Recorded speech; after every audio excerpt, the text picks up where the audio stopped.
Hi guys! Samahan nyo kaming gumala sa city. Sunday morning, nagluto nga si Daddy Lo ng spaghetti for our breakfast. Kapag weekends, dito kami nagsistay sa house ni Mommy La. Sinimulan nga namin ang araw namin na nag-morning walk. So etong area na to, malapit nga lang to sa house ni Mommy La at dito sila palagi nagmo-morning walk ni Daddy Lo. Kung ganito ba naman kaganda ang view every morning ay talagang sisipagin akong maglakad. Baka nga everyday pa akong mag-jogging. Kaya guys, kahit si Atoya, ganado yan mag-walking dito sa New Zealand. Super nice kasi talaga ng lugar dito at talagang nakaka-relax. Next naman, dinala nga kami ni Mommy La and Daddy Lo sa clubhouse. Dito guys sa New Zealand, hindi nga uso ang receptionist at guard sa mga lugar. May card key nga lang yung mga residente dito, kaya anytime na gusto gamitin ni Mommy La yung amenities ay pwedeng-pwede. Every weekend, dito nga nagtitennis si Mommy La at kahit wala siyang kalaro ay okay lang kasi nagwo-walling naman siya. Kompleto nga din ang gamit dito sa clubhouse nila at pwede rin kayong mag-party.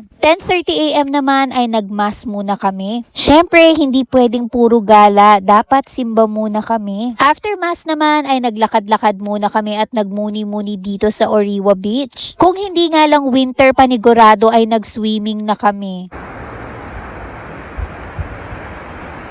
Alam nyo naman na beach lover talaga to si Atoya kaya nasad siya nung hindi kami nag-swimming. After that, diretso na nga kami ng city at doon na kami magla-lunch. Excited na kasi ang Daddy Rog nyo makapagpa-picture ng malapitan sa Sky Tower. Dito nga sa pinag-parkingan ni Daddy Lo, pagtawid mo ay meron ngang malapit na playground. Kaya bago kami mag-ikot ay hinayaan muna namin maglaro si Atoya.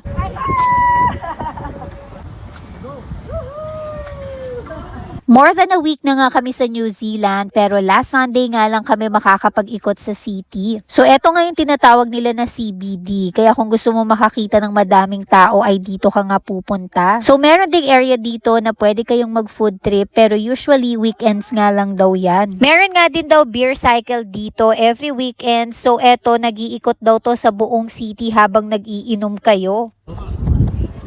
Woo! Madami nga ding restaurants ang nakahilera dito. Walking kami papunta kung saan pwede mag-picture nakita yung Sky Tower.